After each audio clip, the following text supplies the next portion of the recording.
Hey everybody, it's Rockwell Anderson here at Louder Than Life 2016 with this gentleman, Mr. Myles Kennedy. How are you, sir? I'm good. Thanks for having me.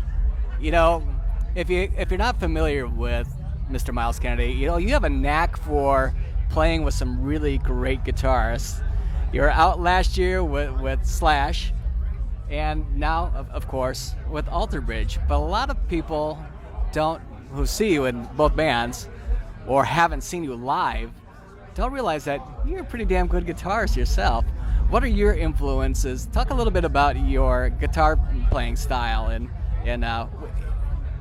Sure. Well, you know, I think the guy that got me to want to play guitar was Eddie Van Halen. When I heard Eruption for the first time, I was like, what is that? You know, it sounded like it was from Mars. I'd never heard anything quite like it. So that, I think, lit the initial spark, or started me down the road. But Jimmy Page, and then I went through quite a jazz fusion phase after playing for about 5 years. So I was into a lot of guitarists discover jazz. Yeah. You know, when they start, they want to rip. You know, like somebody like Eddie Van Halen. Those are their influences. But then they kind of discover some jazz, some blues. Yeah. So that's kind of your route. Yeah, that's kind of the way I look at it. There's so many great forms of music. Why limit yourself to just one? And I always, like a guy like Jimmy Page, what made him so interesting to me is that he could play so many different styles. He wasn't just a rock guitar player. I mean, he was a session musician for years, so he incorporated that into Zeppelin. They would go off on these musical tangents, which were very interesting to me. So I think that I aspired to have that in my musical arsenal. So studying different kinds of music was the way to do that.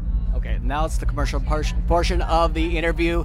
Tell us about Alter Bridge, where you're going to be playing here in the near future, and what's up with the new music. All right. Well, yeah, Alter Bridge, we're finishing up a U.S. run here. We'll be wrapping things up in the middle of October. And then we head to Europe and the U.K. for about 6 weeks. And we're playing with some great bands over there. Gojira, Volbeat. I hear there's rumor we might be playing with Living Colour as well, which I'm a massive. Those guys are great. Yeah, massive. And they were actually a really big influence on me. Like Corey's approach, the way he sings was a big influence on my vocals. So that's exciting.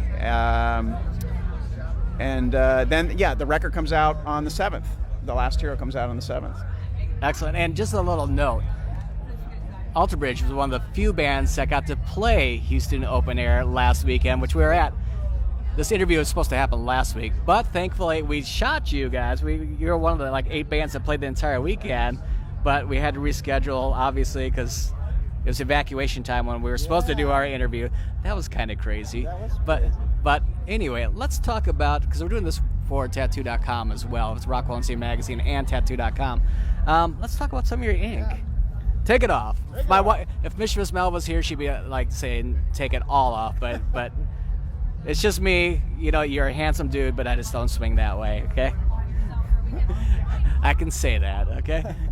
All right, so tell us about what you have here, right, and your artist and what everything's about. So this is my first tattoo right here, which was the dragon, and the artist that did this was the same artist that did most of what you see on my arms. His name is Walt Daly.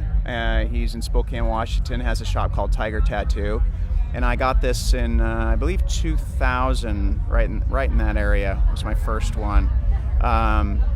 And yeah, I was going through kind of a strange period in my life where that happens. Yeah, and he told me that this is pretty normal. Like people go through situations and they come to him, and somehow the ritual of tattooing is part of that whole thing, and I was kind of in a downswing, and this and the koi fish represent, basically persevering, because he explained to me that there's a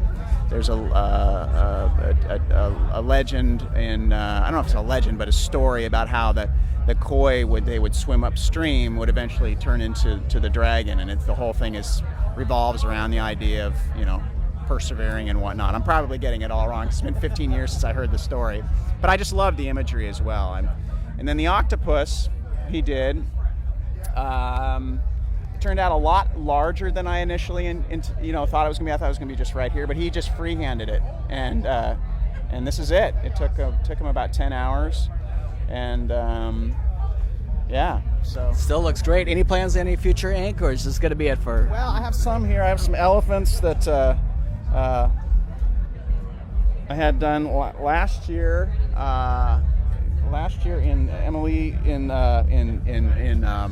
where was I? In Sweden, in Stockholm. She did an amazing job. She's just awesome. So probably maybe Emily. Do you know her last name? I'm drawing a blank right now. She's in what city in Sweden? In Stockholm. She's amazing. I mean, she did stuff with Slash.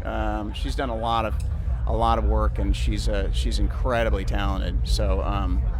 But yeah, hopefully I get some more work from her next time I'm in Sweden. Which, will you be in Sweden in the next go around with Alter Bridge? We will. Well, European fans, check them out. You got to check these guys out, man. You guys, really, honestly, you guys are one of my favorite rock and roll bands, because you got so much talent between you and Mark and the rest of the band. Thank you. It's really kind of like an all-star band. You're not, but you have that quality to you. Everybody's a star in the band. Well, that's so very nice. check these guys out. Myles, I really appreciate your time sitting down with us. And again, make sure to check out the new album, which is called The Last Hero. Out October 7th. just a few days. Thanks again, Myles. Thank you, brother. Hey, what's up? This is Myles Kennedy from Alter Bridge, and you are watching Tattoo.com.